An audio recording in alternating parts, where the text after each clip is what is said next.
আমাদের সাথে যারা রাজনীতি করবে তারা ছাড়া আমাদের সাথে কেউ আন্দোলন করতে পারবে না। তাহলে আমরা দেখতাম যে তোমরা এই কতিপয় ছাত্ররা কিভাবে সরকারের পতন ঘটাতে। আজকে যখন সরকারের পতন নিশ্চিত হয়েছে, এই আন্দোলনে প্রত্যেকটা রাজনৈতিক দল ভূমিকা রেখেছে, এমনকি সাংবাদিকরাও ভূমিকা রেখেছে। একটু আগে এইখান থেকে একজন সাংবাদিক আমাকে যেটি বললেন যে গণঅভ্যুত্থানে সাংবাদিকদের যে ভূমিকা, সাংবাদিকরা শহীদ হলো, আহত হলো, এ বিষয়ে আপনি কিছু বলেন। দেখেন, আমরা এর আগে একাধিকবার বলেছি এই গণঅভ্যুত্থানে 6 জন সাংবাদিক শহীদ হয়েছে, এই গণঅভ্যুত্থানে অসংখ্য সাংবাদিক তারা আহত হয়েছে, কিন্তু এখনো পর্যন্ত সেই সাংবাদিকদের যে ক্ষতিপূরণ দেওয়া, তাদের সুচিকিৎসার ব্যবস্থা করা, সেটি কিন্তু করা হয়নি। আমরা গণ অধিকার পরিষদের পক্ষ থেকে সরকারকে বলবো যে আপনারা অনতিবিলম্বে এই 6 জন সাংবাদিকের পরিবারের সাথে যে কোনো একজন উপদেষ্টা দেখা করেন এবং তাদের ক্ষতিপূরণ নিশ্চিত করেন, এবং যারা আহত হয়েছিল ওই সকল সাংবাদিকদের সুচিকিৎসা দেন, ক্ষতিপূরণ দেন। শুধুমাত্র সাংবাদিক নয়, আপনারা দেখেছেন যে মুক্তিযোদ্ধা মন্ত্রণালয়ের পক্ষ থেকে গেজেট প্রকাশ করা হয়েছে 834 জন শহীদ। এতদিন আমরা বলে আসছিলাম শহীদের তালিকা প্রকাশ করেন, আপনারা তালিকা প্রকাশ করেন নাই, 2015 বলছিলেন। আজকে যদি এইভাবে শহীদের প্রকৃত তালিকা আমরা হাতে না পাই, তাহলে যেমনি ভাবে মহান মুক্তিযুদ্ধের শহীদের তালিকা নিয়ে প্রশ্ন আছে, ঠিক একইভাবে এই গণঅভ্যুত্থানের শহীদের তালিকা নিয়ে প্রশ্ন তৈরি হবে। আমরা এই কারণে সরকারের কাছে দাবি রাখছি, অনতিবিলম্বে শহীদের প্রকৃত তালিকা তৈরি করুন এবং এই শহীদ পরিবারকে ন্যূনতম 1 কোটি টাকা করে ক্ষতিপূরণ দিতে হবে। আপনারা দেখলাম যে 1 লাখ টাকা 2 লাখ টাকা করে ক্ষতিপূরণ দিচ্ছেন, এইটা কি পর্যাপ্ত বন্ধুগণ?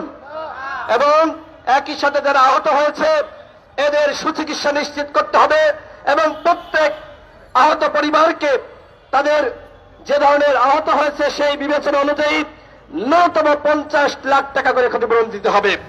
আমি বক্তব্য বাড়াচ্ছি না, আমি সর্বশেষ বলবো, এই যে আওয়ামী লীগের হাইকমান্ড যারা পালিয়ে গেছে শেখ হাসিনা সহ, এদেরকে বাংলাদেশে ফিরিয়ে আনতে হবে এবং ফাঁসিতে ঝুলিয়ে এদের সর্বোচ্চ শাস্তি প্রদান করতে হবে। একই সাথে যারা গণহত্যায় শহীদ হয়েছে, এই গণহত্যার বিচার অবশ্যই করতে হবে। গণহত্যার বিচারের আগে আওয়ামী লীগ নির্বাচনে অংশ নিতে পারবে না, সেই কথা স্বয়ং প্রধান উপদেষ্টার বক্তব্যে আসতে হবে এবং একটি আইন করার মাধ্যমে যতক্ষণ না পর্যন্ত গণহত্যার বিচার হচ্ছে, ততক্ষণ পর্যন্ত আওয়ামী লীগ এবং তার কোন অঙ্গ সংগঠন বাংলাদেশে সাংগঠনিক কার্যক্রম পরিচালনা করতে পারবেন না।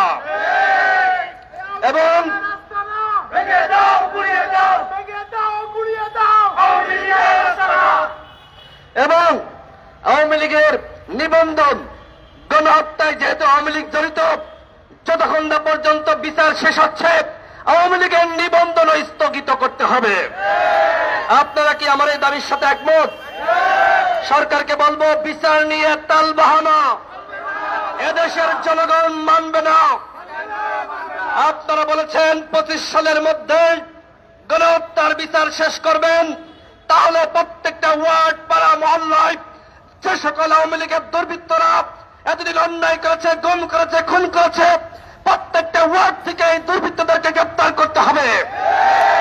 এবং আওয়ামী লীগের কেন্দ্রীয় কমিটিতে যারা ছিল, যারা জেলা কমিটিতে ছিল, এদের মধ্যে যারা মাস্টার মাইন্ড, যারা হামলা করেছে, নির্যাতন করেছে, এদেরকে অনতিবিলম্বে গ্রেপ্তার করতে হবে। আওয়ামী লীগকে আপনি ঘরের বাইরে রাখবেন, আওয়ামী লীগকে আপনি বলছেন খুঁজে পাচ্ছেন না, এই ধরনের কথাবার্তা আমরা মানব না। আওয়ামী লীগ যে অন্যায় করেছে, অপরাধ করেছে, আওয়ামী লীগের বাংলাদেশে রাজনীতি করতে পারবে না। আমরা স্পষ্টভাবে বলতে চাই, যদি এই সরকার আওয়ামী লীগকে পুনর্বাসিত করে, যদি এই সরকার আওয়ামী লীগকে রাজনীতি করতে দিতে চায়, তাহলে আমাদের রক্তের উপর দিয়ে সেই সুযোগ দিতে হবে।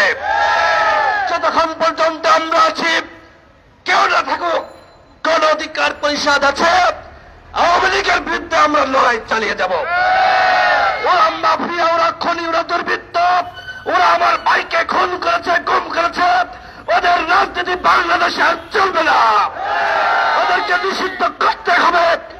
এর বিকল্প কোনো কিছু করলে সেটি গণ অধিকার পরিষদ মানবে না। আবার শেষ কথা বন্ধুগণ, ৭১-এর পরে শেখ মুজিবের নেতৃত্বে বাংলাদেশে একবার গণহত্যা পরিচালিত হয়েছিল। জাসদ এবং বিভিন্ন বাম সংগঠনের প্রায় ৩০,০০০ নেতা কর্মীকে শেখ মুজিবের নির্দেশনায় গণহত্যার শিকার হতে হয়েছিল। এই দ্বিতীয়বার আমরা দেখলাম তার নিকৃষ্ট কন্যা এবং ডাইনি শেখ হাসিনার নেতৃত্বে প্রায় ২০০০ ছাত্র জনতাকে হত্যা করা হয়েছে। দ্বিতীয়বারের মতন আওয়ামী লীগ গণহত্যা চালিয়েছে। আওয়ামী লীগকে আমরা তৃতীয়বার গণহত্যা চালানোর সুযোগ দিব না। সুতরাং সরকারকে বলবো, আপনারা আওয়ামী লীগকে নিষিদ্ধ করুন। ইতিমধ্যে এই দাবি কিন্তু প্রত্যেকটা দল থেকে বলা হয়েছে। গতকাল জাতীয় সংগ্রামে বিভিন্ন দল কিন্তু এই দাবি উত্থাপন করেছে। সুতরাং যদি আপনারা আওয়ামী লীগকে নিষিদ্ধ না করে কোন নির্বাচন আয়োজন করার চেষ্টা করেন, তাহলে কিন্তু আপনাদের এই উপদেষ্টা পরিষদের বিরুদ্ধেই আমাদের আন্দোলন শুরু হয়ে যাবে।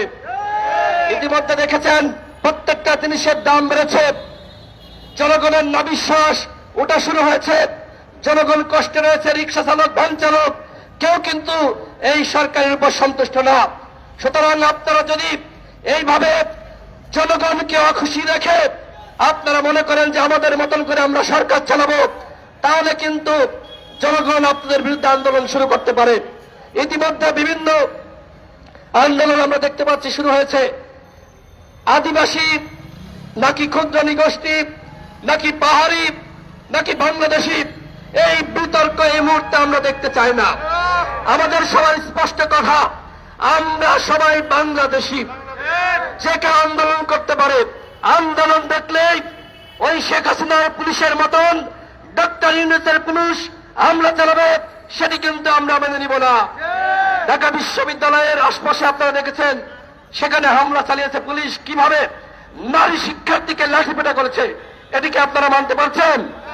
এটি মারা যায় না। আমরা বলবো যে কেউ আন্দোলন করতে পারে, সেই আন্দোলনে এইভাবে লাঠিপেটা আপনারা করতে পারবেন না। পুলিশের চরিত্রের পরিবর্তন করতে হবে। আমরা দেখেছি কিভাবে পুলিশ এবং র্যাবকে শেখ হাসিনা খনি বাহিনী বানিয়েছিল। সেই সকল খনি, পুলিশ, র্যাব, বিজিবি সদস্য যারা সরাসরি ছাত্র জনতার বুকে গুলি চালিয়েছে, তাদেরকে এখনো পর্যন্ত কিন্তু আপনারা গ্রেপ্তার করেন নাই। যদি তাদেরকে আপনারা ছাড় দেন, এরাই কিন্তু আপনাদের পতনের কারণ হয়ে দাঁড়াবে। দেখা যাচ্ছে বিভিন্ন আন্দোলনে এরকম লাঠিপেটা করতে করতে একজন নারী শিক্ষার্থী মারা গেল, একজন শিক্ষার্থী মারা গেল, তখন কিন্তু আবার ডক্টর ইউনূসের পদত্যাগের দাবিতে আন্দোলন শুরু হবে। সেই আন্দোলনের মধ্যে আওয়ামী লীগ ঢুকে পড়বে, তখন কিন্তু আপনারা পরিবেশ শান্ত করতে পারবেন না। সুতরাং পুলিশ, র্যাব, বিজিবিকে জনগণের বন্ধু বানান এবং একই সাথে এই তিনটা বাহিনীর নাম পরিবর্তন করতে হবে। কারণ কি, ওদের হাতে রক্তের দাগ। এখন মানুষ পুলিশের নাম শুনলেই ভয় পায়, র্যাবের নাম শুনলেই ভাবে এইটা একটা কলঙ্কিত খুনি বাহিনী, বিজিবির নাম শুনলেই ভাবে এরা আমার ভাইকে খুন করেছে। সুতরাং গণ অধিকার পরিষদের পক্ষ থেকে দাবি রাখছে, পুলিশ, বিজিবি এবং র্যাবের পোশাক পরিবর্তন করতে হবে, একই সাথে এদের নামও পরিবর্তন করতে হবে। এবং যারা গত 15 বছর ধরে গুম করেছে, খুন করেছে, যারা সর্বশেষ এই 24-এর গণঅভ্যুত্থানে যারা হামলা চালিয়েছে, আমার ভাইদেরকে হত্যা করেছে, সেই সকল পুলিশ, র্যাব, বিজিবির সদস্যদেরকে অবশ্যই গ্রেপ্তার করতে হবে। সংগ্রামী সাথী বন্ধুগণ, এ পর্যায়ে আওয়ামী লীগ নিষিদ্ধের দাবিতে এবং একই সাথে যারা গণহত্যা চালিয়েছে ওদের গ্রেপ্তারের দাবিতে গণ অধিকার পরিষদ ঢাকা মহানগর দক্ষিণের পক্ষ থেকে বিক্ষোভ মিছিল শুরু হবে। মিছিলে সকলে শৃঙ্খলভাবে উপস্থিত